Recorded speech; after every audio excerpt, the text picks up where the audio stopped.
그 장을 끝으로 나머지 21장까지의 내용은 더 이상 사사가 등장하지를 않습니다.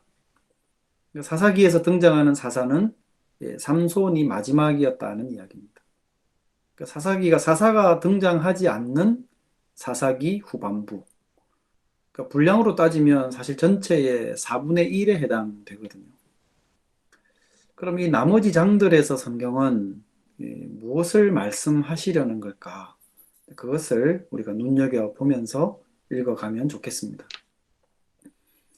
이제 상세히 살펴보겠지만 오늘 여러분이 함께 이 본문을 읽으시면서부터도 아마 여러분은 이스라엘 땅에 아주 희귀한 일들이 벌어지고 있다는 것을 눈치를 채셨을 겁니다. 오늘 본문은 미가라고 하는 한 사람이 에브라임 산지에 살고 있었다는 것으로 시작을 하고 있는데 17장 전체의 내용은 이 미가라고 하는 한 인물을 중심으로 두 이야기가 이어서 기록이 되어 있습니다. 미가라고 하는 이 이름은 미가 예후라는 이름의 축약형인데요. 여호와와 같은 분 누구입니까? 라는 뜻입니다. 그러니까 여호와와 같은 분 누구입니까? 다른 말로 하면 여호와와 같은 분은 아무데도 없습니다. 라는 뜻이죠. 아주 멋진 이름입니다. 우리가 지내다 보면 그 이름만 들어도 기독교 가정의 자녀임을 알 수 있는 그런 이름들이 있습니다. 뭐 요한, 뭐 찬양이, 사무엘, 갈렙, 뭐 나단, 뭐 이런 이름들 있죠. 이런 이름들 보면 뭐 저 사람이 크리스찬 가정에서 태어났구나 하는 것을 우리가 짐작을 할 수 있게 됩니다. 근데 가끔 그들의 행실을 보면 그 이름에 걸맞지 않는 그런 경우들을 우리가 볼 때가 있습니다. 이름은 요한인데 밤마다 뭐 기도하러 교회 가는 게 아니라 나이트 클럽을 전전한다든지, 이름은 사무엘인데 하나님의 부르신 거는 전혀 상관없이 퇴폐적인 생활을 일삼는 그런 친구들도 있을 수 있습니다. 그러니까 눈치를 채셨겠지만 본문에 등장하는 이 미가라는 사람 역시도 그 이름이 뜻하는 것과는 매우 거리가 먼 인물이었습니다. 그러니까 내용을 보면 이렇습니다. 미가가 자기 어머니의 돈, 은 1,100을 훔쳤습니다. 근데 이 어머니가 누군가가 자기 돈, 그 거액의 돈을 가져갔다는 걸 알게 됩니다. 그때부터 이 모친이 계속 이 돈 훔쳐간 사람을 저주를 하는 겁니다. 어느 놈이 그 돈을 가져갔는지 그 놈도 망하고 그 부모도 망하고 그 가족도 다 저주를 받을지어다 뭐 이러면서 빌어먹을 놈, 싹빠질 놈 이러면서 온갖 입에 담을 수 없는 저주를 계속 퍼붓는 거예요. 근데 이 모친은 이 범인이 자기 아들 미가라는 걸 눈치를 혹시 긁었는지 자꾸 이 미가 옆에 와가지고는 마치 들으라 하는 듯 미가 귀에다 대고 어느 놈이 돈을 가져갔는지 빌어먹을 놈 하면서 계속 저주를 이제 하는 겁니다. 듣다가 견디지 못한 이 미가가 엄마 앞에 이제 이실직고를 하게 됩니다. 제가 훔쳤어요 하면서 돈을 내놓습니다. 이놈아 내가 그럴 줄 알았다 하고 아주 아들을 혼쭐을 낼 줄 알았는데 그러지 않고 어머니가 이렇게 이야기를 합니다. 17장 3절 말씀에 보면 미가가 은 1,100을 그의 어머니에게 도로 주매 그의 어머니가 이르되 내가 내 아들을 위하여 한 신상을 새기며 한 신상을 부어 만들기 위해 내 손에서 이 은을 여호와께 거룩히 드리노라 라고 이렇게 이야기를 합니다. 원래 자기 돈이었지만 그걸 잃었다가 다시 찾게 되니까 뭔가 다른 용도로 사용을 하고 싶었던 모양입니다. 근데 그 말이 재밌습니다. 내가 내 아들을 위해 신상을 부어 만들기 위해 은을 여호와께 드린다. 공동번역으로 해석한 걸 보면 내가 이 돈을 야훼께 드려서 내 아들을 위해 신상을 부어 만들 것이다. 이렇게 번역을 합니다. 그러니까 신상을 부어 만들기 위해서 돈을 쓰는 것을 가리켜 여호와께 거룩하게 바치는 것이라고 이 어미가 이야기를 하고 있습니다. 우리가 이 말을 어떻게 봐야 될까? 모세의 형인 아론이 금송아지를 만들어서 그와 그 백성들이 하나님께 큰 벌을 받았던 출애굽 시대의 역사를 기억을 하는 사람들이라면 이 모친의 말을 듣자마자 아주 허걱했을 겁니다.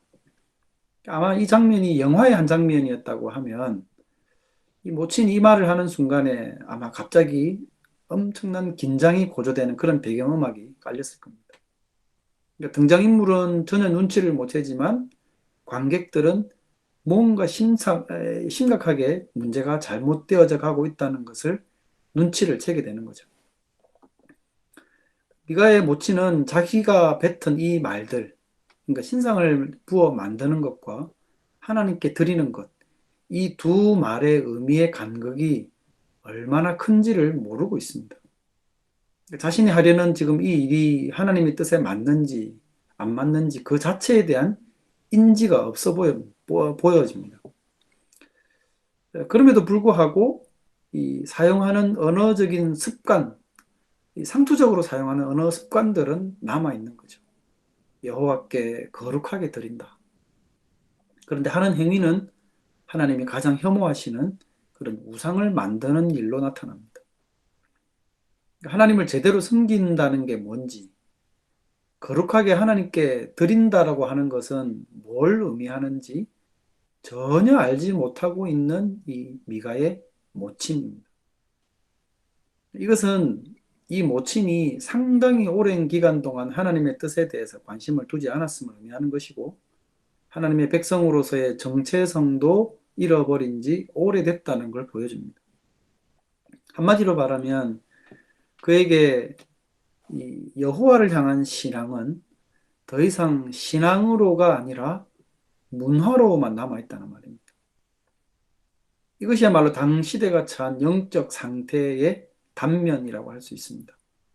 하나님을 향한 신앙의 모습은 사라진 지 오랜데 이 종교적인 언어들만 난무하는 시대.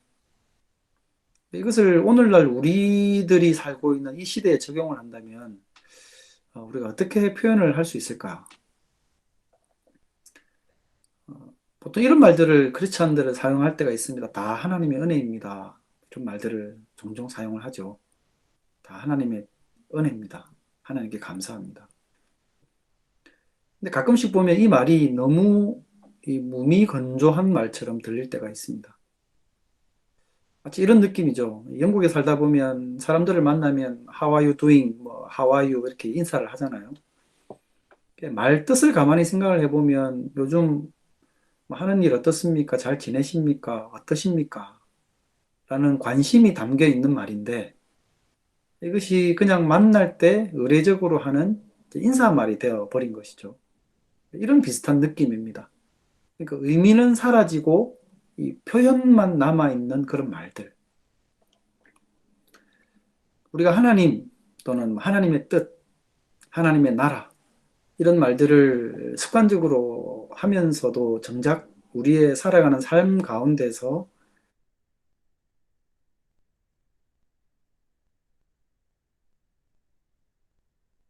생각이나 의지가 없고 또 하나님의 나라는 마치 저 먼 이 아프리카 같은 먼 대륙에 있는 이름도 잘 모르는 어떤 나라.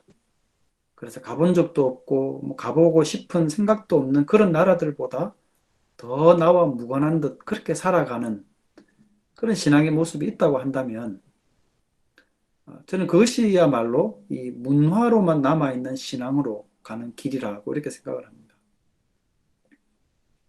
더군다나 오늘 본문의 말씀에 보면 미가의 모친이 그 신상을 부어 만든 진짜 이유를 말해주고 있죠. 3절에 보면 내가 내 아들을 위하여 한 신상을 새기며 한 신상을 부어 만들기 위해 라고 되어 있습니다. 그러니까 신상을 부어 만드는 진짜 이유는 자기 아들을 위해서입니다. 아들을 위해서 어떻다는 말일까요? 그걸 만들어 두면 그게 아들에게 복을 줄 것이라고 생각을 했기 때문입니다. 다른 이유 때문이 아닙니다. 이 이유가 그 오늘 읽었던 본문 마지막 구절에 보면 적혀 있는데요. 이에 대해서는 두 번째 내용까지 생각을 해보고 그때 좀 살펴보도록 하겠습니다. 이렇게 해서 미가는 자기 집에 그, 그 훔쳤던 돈으로 주문 제작했던 신상을 두게 되었습니다. 그리고 그 이후에 미가가 한 일이 또 있습니다.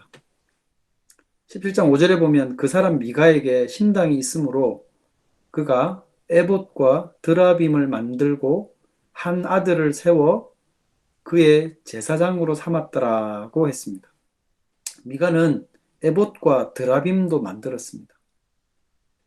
여러분 그림을 보시면 뭐 아시겠지만 에봇은 사사 기도원을 우리가 나눌 때 한번 들었었죠. 제사장들이 입는 성의입니다. 그리고 드라빔은 오른쪽 그림에서 보시듯이 보통 신의 뜻을 알아내는 데 쓰는 우상입니다. 그리고 레위인도 아닌 자기 아들들 중에 한 사람을 택해서 제사장으로 삼았습니다. 모친의 모습도 우리가 봤는데 미가 역시도 왜 이러는 걸까요? 신당, 또 에봇, 또 드라빔, 제사장 이 모든 것들은 종교적인 성격이 짙은 것들입니다. 이 요소들을 가지고 하는 이 종교 행위를 여러분 한번 상상을 해보십시오. 신당에서 제사장으로 세워진 미가의 아들이 성인 에봇을 입고 드라빔을 손에 쥐고 신의 뜻을 점친다. 여러분 어떤 장면이 연상이 되십니까? 아프리카 원주민들이 하는 미신적인 무속 행위 같은 게 연상되지 않으십니까? 그러니까 뭔가 종교적인 구색은 갖추고 있는데 그 내용은 여호와를 향한 신앙과 전혀 무관한 것들입니다. 그래서 이어지는 구절, 다음 구절에서 이 시대를 이렇게 정의를 내립니다. 17장 6절에 그때에는 이스라엘의 왕이 없었으므로 사람마다 자기 소견에 옳은 대로 행하였더라. 그러니까 언어적인 관습은 남아있어서 여호와의 이름으로 행해지는 의식들은 많이 있는데 그 내용들을 들여다보면 온갖 미신적인 종교 행위의 집합체 같은 그런 모습만 띠고 있습니다. 그러니까 우리가 보더라도 눈살이 찌푸려지는 그런 행위들인데 하나님이 보시기에는 어떻겠습니까? 그러다가 어느 날 미가가 한 젊은 레위 사람을 만나게 됩니다. 그 사람은 유다 베들레헴에 살고 있던 사람이었는데 이 사람이 그곳을 떠나서 자기가 지낼 만한 곳을 찾기 위해서 이 미가가 있는 에브라임 지역을 어떻게 헤매다가 미가 집에 다다르게 되었습니다. 이야기를 하다가 이 사람이 레위인이라는 걸 알게 된 미가가 이 청년에게 한 가지 제안을 하죠. 우리 집안의 제사장이 되어주지 않으련? 그러면서 내가 해마다 쓸 돈과 의복과 식품을 제공해 주마. 그러니까 연봉을 책정해서 주겠다는 거죠. 그러자 이 레위 사람이 그 제안을 기쁘게 수락을 합니다. 12절 말씀에 보면 미가가 그 레위인을 거룩하게 구별하며 그 청년이 미가의 제사장이 되어 그 집에 있었더라고 기록을 합니다. 레위인을 거룩하게 구별했다라는 말은 이 레위인을 제사장으로 삼기 위한 임직식을 했다는 이야기입니다. 그러니까 구약을 조금이라도 아시는 분들은 이것 또한 문제가 심각하다는 것을 눈치를 채게 됩니다. 그러니까 누군가를 제사장으로 세운다고 하는 것은 매우 중요한 문제입니다. 그 일을 하기 위해서는 먼저는 특별한 권한을 부여받은 사람들이 하나님의 제사 업무를 위해서 공적으로 위임받은 특정한 사람들에게 그리고 특별하게 만들어진 기름을 바르는 의식을 해야만 하는 것이었습니다. 그가 아무리 레위 사람이라 하더라도 자동적으로 제사장이 되는 것은 아닙니다. 그 제사장을 세울 때 보면 그에게 기름을 바르게 되는데요. 출애굽기 30장 말씀해 보면 그때 사용하는 기름이 어떻게 제조되어야 하는지에 대해서만도 매우 상세하게 기록이 되어져 있습니다. 화면에서 보시듯이 조금 길긴 한데 제가 읽어보겠습니다. 여호와께서 모세에게 또 말씀하여 이르시되 너는 상등 향품을 가지되 액체 모략 500세겔과 그 반수의 향기로운 육개 250세겔과 향기로운 창포 250세겔과 계피 500세겔을 성소의 세겔로 하고 감람 기름 한 흰을 가지고 그것으로 거룩한 관유를 만들되 향을 제조하는 법대로 향기름을 만들지니 그것이 거룩한 관유가 될지라. 너는 그것을 회막과 증거궤에 바르고 상과 그 모든 기구이며 등잔대와 그 기구이며 분향단과 및 번제단과 그 모든 기구와 물두멍과 그 받침에 발라 그것들을 지극히 거룩한 것으로 구별하라. 이것에 접촉하는 것은 모두 거룩하리라. 너는 아론과 그의 아들들에게 기름을 발라 그들을 거룩하게 하고 그들이 내게 제사장 직분을 행하게 하고 이스라엘 자손에게 말하여 이르기를 이것은 너희 대대로 내게 거룩한 관유니 사람의 몸에 붙지 말며 이 방법대로 이와 같은 것을 만들지 마라. 이는 거룩하니 너희는 거룩히 여기라.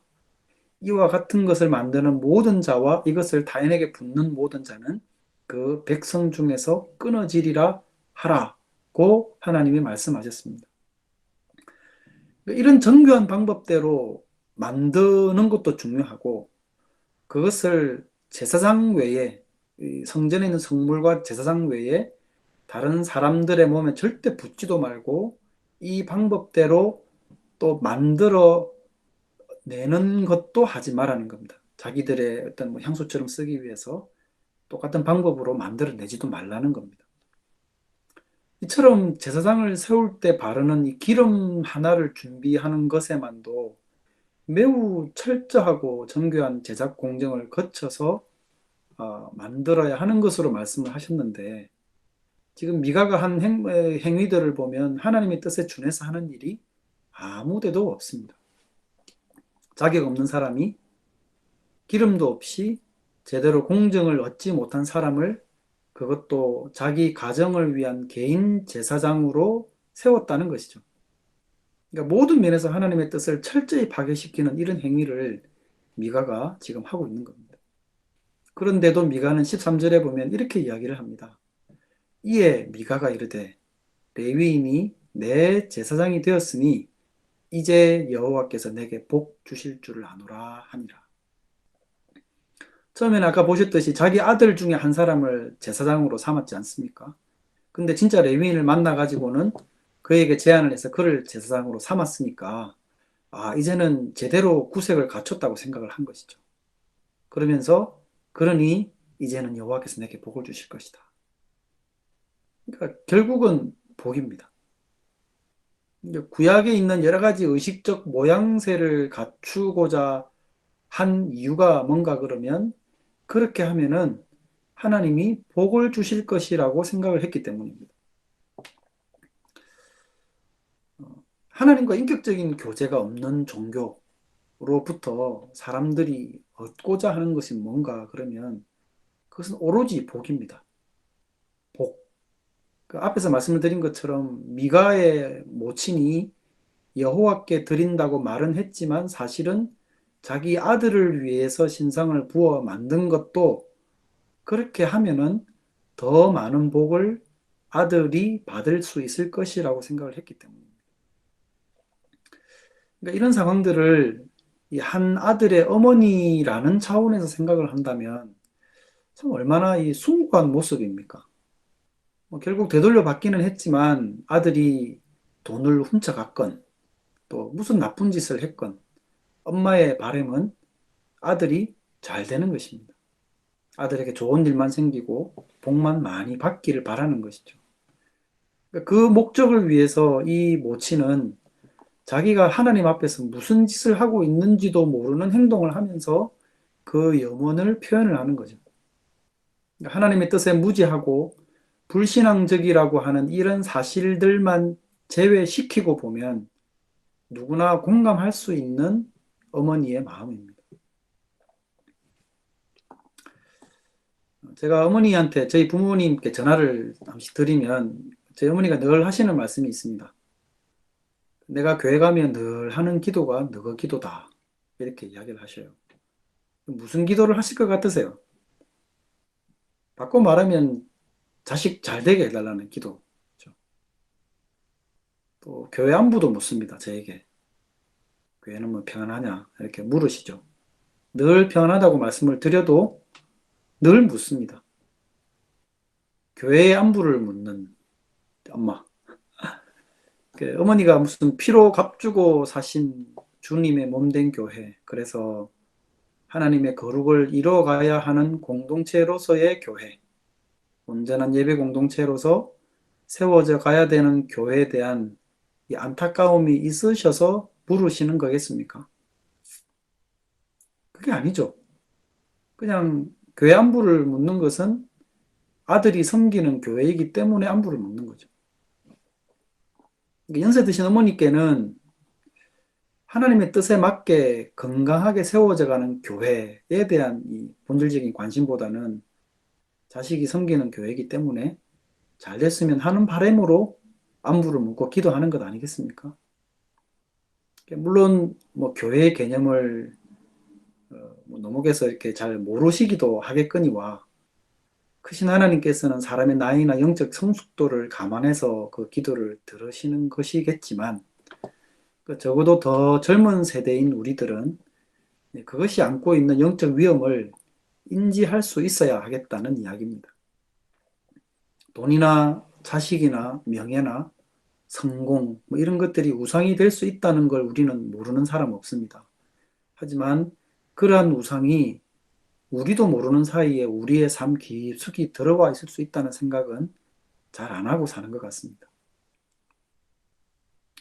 저는 오늘날 신앙인 가운데에도 미가의 모친과 같은 그런 신앙인이 상당 있다고 생각합니다. 자녀들을 위해서 기도를 하죠. 어느 부모님이 자녀를 위해 기도를 하지 않겠습니까? 근데 그 목적은 자녀들이 복을 많이 받는 것에 있습니다. 물론 기도를 그렇게 촌스럽게 하지는 않죠. 자식이 공부 잘하고 성공해서 하나님께 영광을 돌리게 해달라고 기도합니다. 그래서 하나님께 크게 쓰임받는 사람이 되게 해달라고 기도를 합니다. 자식이 성공하면 뭐 어떤 면에서 하나님께 영광이 된다는 건지는 잘 모르겠지만 어쨌든 그렇게 기도들을 합니다. 그런데 자녀들이 사회적으로 성공을 하게 되면 이미 부모의 마음으로는 기도 응답을 다 받았습니다. 자식이 어떤 신앙인이냐의 문제보다 자식이 성공했다는 이 사실로 응답을 받았다고 생각을 하는 거죠.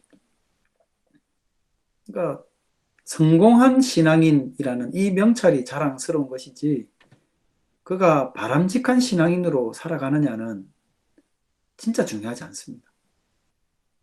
그러니까 만약에 우리가 하는 기도가 이런 방식의 기도라고 한다면 우리는 또 다른 방식으로 이 자식이라고 하는 우상을 섬기고 있는 것이라는 걸 알아야 된다는 겁니다.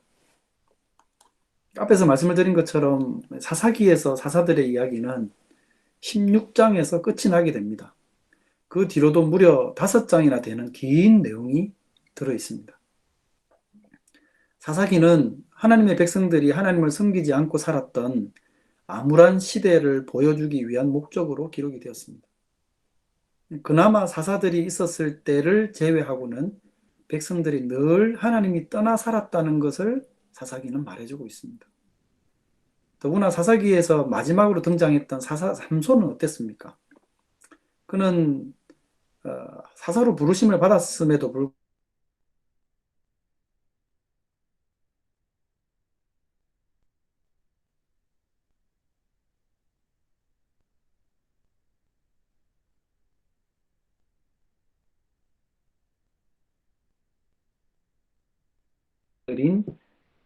사사들의 이야기가 등장을 하지 않죠. 그럼 그 이후의 내용은 사사기 이야기의 에필로그의 내용이 아닙니다. 사실은 사사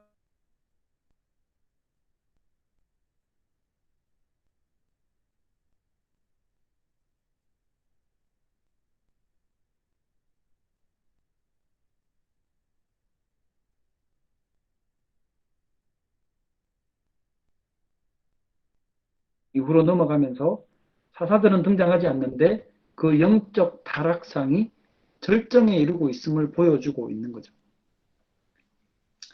17장 6절에 그때에는 이스라엘에 왕이 없었으므로 사람마다 자기 소견에 옳은 대로 행하였더라. 전체 사사기 말씀을 통해 전하고자 하는 이 메시지가 바로 이것입니다. 사사기를 처음 나눌 때 서론에서도 제가 말씀을 드렸었는데요.